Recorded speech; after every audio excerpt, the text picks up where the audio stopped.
country. We are both known as the Zhuang Brothers.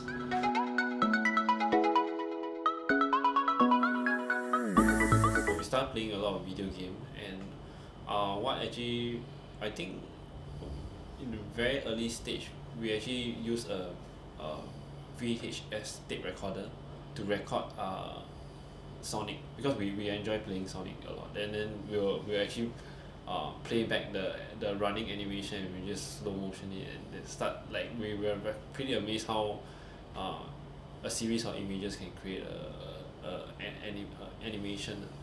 Then subsequently we like watch other like films like Beauty and the Beast and Tarzan, and that I think Beauty and the Beast was what got us started into an interest in animation, but Tarzan was the triggering point for us to join NYP. Yeah. At that point it was called DMD, right? Yeah, Digital media design. So I think at that time we were very uncertain about our future. Digital media design is a new course, and for Harry, he actually got he was actually in Singapore Poly. Yes. Learning in engineering, computer Electronic engineering. Yeah. Then, but he applied through special admission to get into DMD, and we're like, and then at that time our senior actually told us that in DMD there's only good or lousy, there's no in between, so we had to work very, very hard, and we treat every assignment seriously, like even the dotting assignment. I remember I'm like dot for 3 days without sleep, then you call it stippling. Stippling, yeah. And even I was like dotting in the MRT station on my way to school. So yeah, I think, but all that foundation actually help us be more sensitive, more acute towards shadings and stuff, and all the foundation. And with a strong foundation, you can go even further.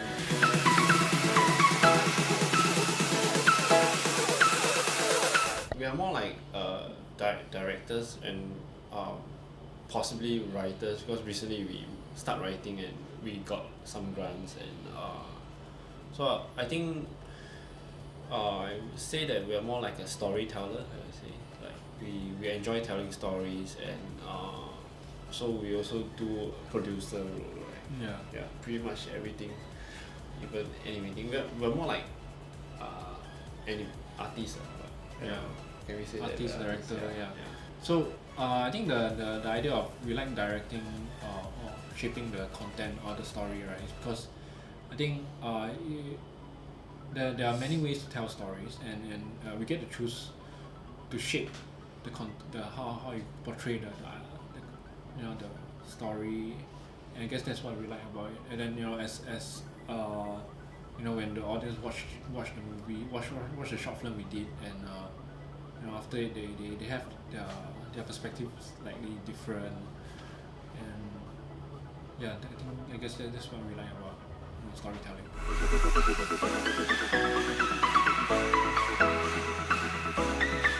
Initially, when we set up this company, right, before that we were actually working in Sparky Animation, and they were doing 3D animation, and we wanted to, but it feels like a kind of a production, it's a production pipeline, and everything is very fixed. We think that there's a lot more to explore, so that is why we set up this company, and we want to tailor make the animation style for different content, because we strongly believe that animation is a new medium. There's a lot of way to play with it, because like stop motion, 2D animation, you can combine both. At a very early stage, we were actually very selective with the projects that we take on. So basically, we only take on projects that are narrative based. So because it's sort of a belief, we think that stories help make the content more relatable. I would say that. And we also want to improve our storytelling skill. That's also one of the reasons. So, but then as we go along, we are more open, but we are still very pretty much geared towards stories that projects that involve stories. So even if there's project that doesn't really involve story, we will try to incorporate stories into our project.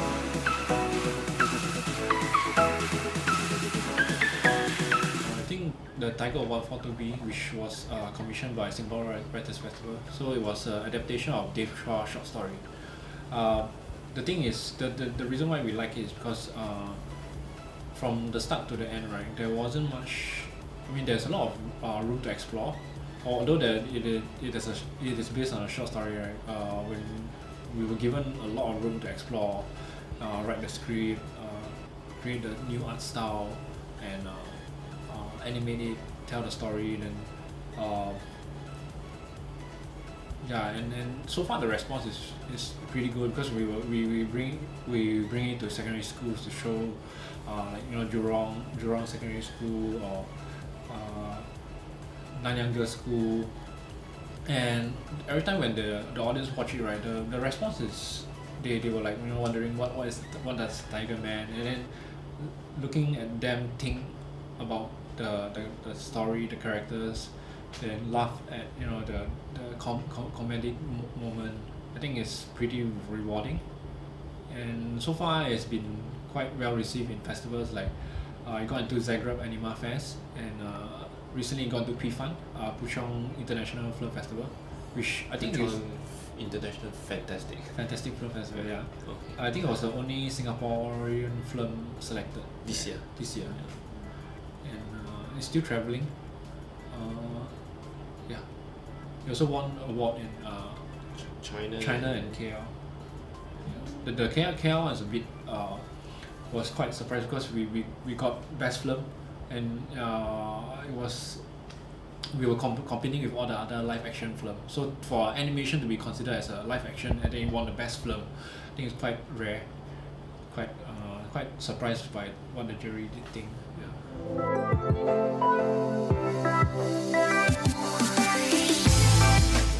My advice is to work first. Yeah, I think for fresh grad, the most important thing is not pay, but the things that you learn. And going into a company, not only will you learn what to do, and you also learn what not to do.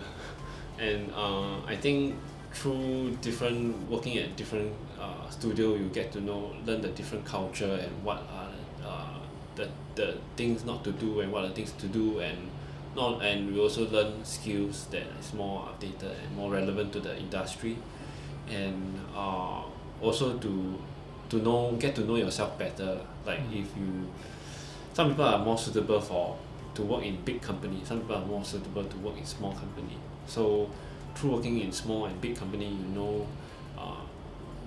which type of environment suits you the most.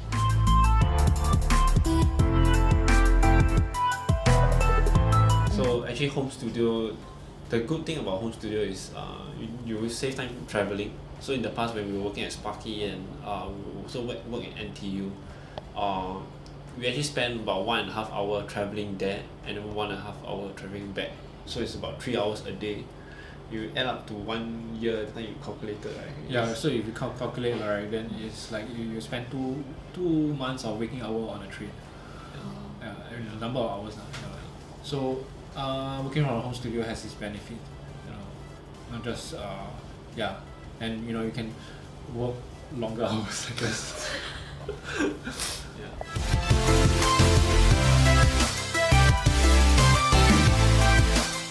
I think you have to work very, very hard because like what our senior mentioned, there's only good and lousy, there's no in between. My advice is that I think at the very early stage, right, for me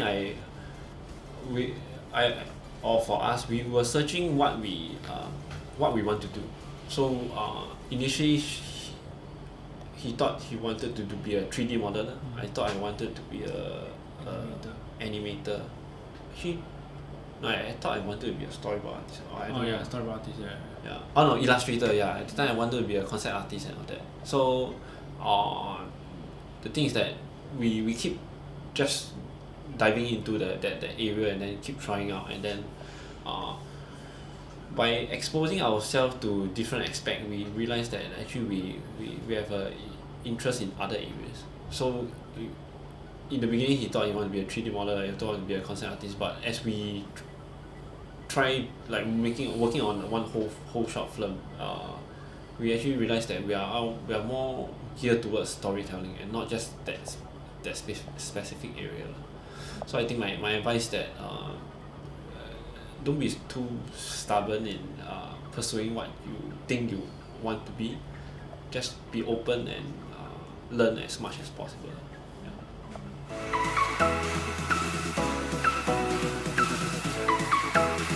To me, I think it was we share a strong, similar strong belief that animation is something that can be explored, and I think especially the animation industry it needs a lot of exploration, and yeah, I guess to me that's the thing that actually, and then we have the same taste of film, and the animation. Somehow you think that we think that the animation can be done in much more ways, but nobody's doing it, so we have to do it. That's so if we don't do it, nobody's doing it, then to us it's a problem. Yeah. For me, it's also a belief that is motivating the two of us. I think for me, this might be a bit exaggerated, but I see I put my goal beyond ourselves. Like I believe that what we are doing is not only for ourselves but also for Singapore. So like when we were traveling to different festivals and we talked to different animators from the Europe side or in other countries, right? The animation culture is very different. It's very common to be hired as directors there, but in Singapore it is not common at a very early stage. So one of the reasons why you keep making short films is that to not only put Singapore in the global map, in the animation global map, but also to sort of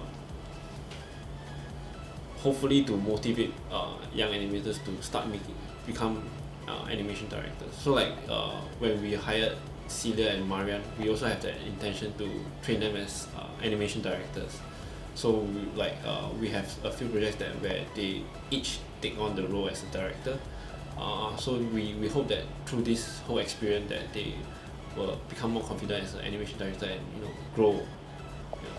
So that is also one of the mission that we have. So like when we're going to school to conduct animation workshop, we also we don't treat them as animators, but we treat them as authors and storytellers. So that's one of the reasons.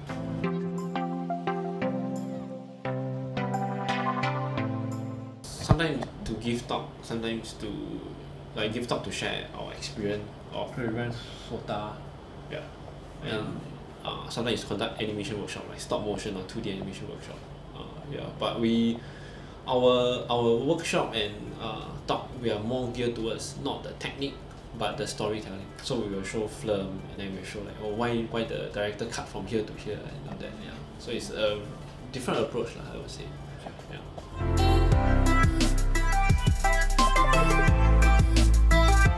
Part of our life, we were actually considering an alternative industry. So I applied for teaching in NIE, and then he applied for police, and we both got into the final round of interview. And actually, I got a job, but I, after thinking about it, I decided to continue to push for animation, and there were a lot of advice given. I think one advice was also from Dave Chua. He told us that you have to keep animating.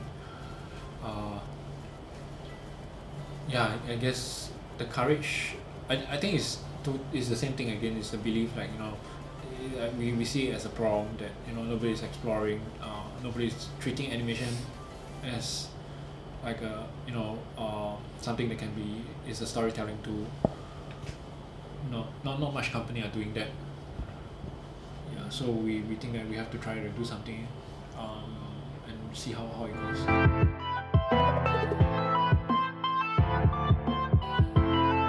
actually there are a lot of lecturers that that gave very good advice when we were at SIDM. First of all is Miss Lee. So she taught me storyboard, and she was the first lecturer that actually taught me the proper way of storyboarding, and like she would give me advice on like, you know, this kind of shot, if you're working on a live action shot, then it will be expensive shot and all that. So these are a lot of things that did shape the way I think, and I think when we left SIDM and we came back, when we were seeking advice if we should go to further studies for NTU ADM or other schools, we actually bumped into Miss Lee, and I asked her about her advice, and she said that, you know, definitely further studying is good, but be prepared to write a lot, and one of the most important advice that she gave that day was that not only you have to watch good film, you also have to watch bad film. So, and you have to write about it, and then that and it is through watching the good and the bad film that makes you grow. I think that's one of the very important advice. So even to today, even if I hear that the film is bad, I still make it a point to watch and find out where it went wrong. Yeah. And of course, that definitely every bad film there's something merit about it. And the other person I want to, I think I can't remember exactly what she said, but Miss Gill, actually what happened was when we were NYP, we actually failed one module, the studio project. We were late, so that was a very important lesson to learn. Most importantly, because we were very fixated about the 3D Studio Max, this plugin, cloth plugin. Cloud simulation, IK bows and all that. So then the rendering time was too long, and then we end up being late, handling up late, and we failed. We were the only group that failed. Yeah. So when we failed, we were like very upset and very depressed. And then we bumped into Miss Gill, and I think we went to look for some lecturer, and Miss Gill was there, and then she was there to like she just happened to there, and then she gave like, hey, don't worry, just move on. Like in life, definitely there will be failures. What is most important is that you actually learn from the lesson, and you pick up and then make sure that this doesn't happen again. And from then on, we were very we respect deadline a lot. Yeah. Yeah. Although I mean, because the I think this deadline thing is a problem that a lot of artists face, because we are perfectionists. We want to present the best, and then I think after that whole incident, we learned that the best work done is the Work done in the given time. Yeah.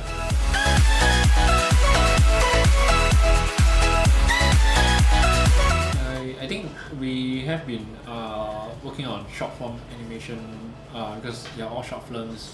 We want to explore longer form. Yeah. Be it series or feature. Or it can also be a graphic novel. Yes. Yeah. We just want to try, explore the storytelling, but at the same time also take up more projects. What we realized that And build a team. build a team. What we realized that we were making short film like 3 minutes, 4 minutes, and then shuffling to 10 minutes. The longer the duration, the harder it is to control the pacing. So to us, all this is like when you are running for a marathon, you start running with a 2.4 and 5 click, and then finally to a 42 click. So we hope that all this short film experience will be helpful in when we are developing a longer form of story. And he mentioned the team is also something that we want to build on. Definitely there will be areas that we are weak at, like in terms of illustration skill, we are not that good, which is why we hire Celia. And then comedic and animation, character animation, we are also not very good. Then which is why we hire Marian. Hopefully they will stay with us, and we can grow as a team. Take the best of each. Yeah. Form a good team. Yes.